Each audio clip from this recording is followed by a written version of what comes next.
Est-ce que le rôle de l'État, c'est d'inciter à avoir des enfants? Est-ce que ça fait partie du rôle de la nation que de s'interposer dans un choix individuel qui est celui du choix de l'enfant? Il y a une instabilité fondamentale à partir des données empiriques.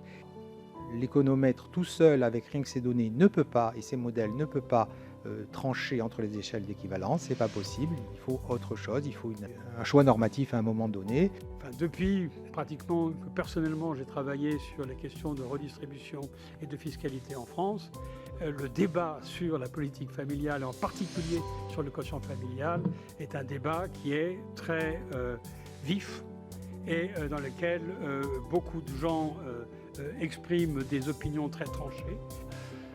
Il y a quand même une tendance qui se fait actuellement, c'est que beaucoup de gens disent il faut arrêter d'aider les familles nombreuses. Ils disent exactement l'inverse, qui disent on aide le premier, ok, le deuxième, ok, le troisième, là c'est de l'excès là.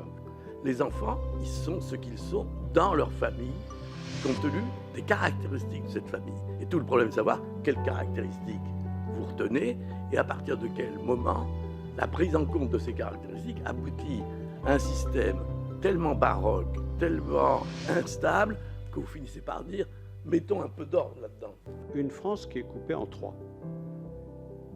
D'un côté, les mécanismes qui concernent les plus pauvres, d'un autre côté, les mécanismes qui concernent les plus riches, et au milieu, les familles moyennes. Évidemment, quand on voit ce graphique, on se dit mais c'est quoi le sens? S'agissant des prestations familiales, on a une législation totalement incohérente et baroque du partage des prestations familiales et fiscales. On pourrait remettre de l'ordre, mais on saurait le faire. Et beaucoup de ces aides, elles disparaissent lorsque vous vous remettez en couple. Finalement, sous forme de réduction d'impôts, l'État donne plus quand la famille monoparentale est riche.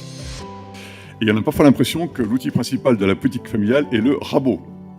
Avec le rabot, on fabrique des copeaux, et avec un peu de colle, on rafistole par-ci par-là.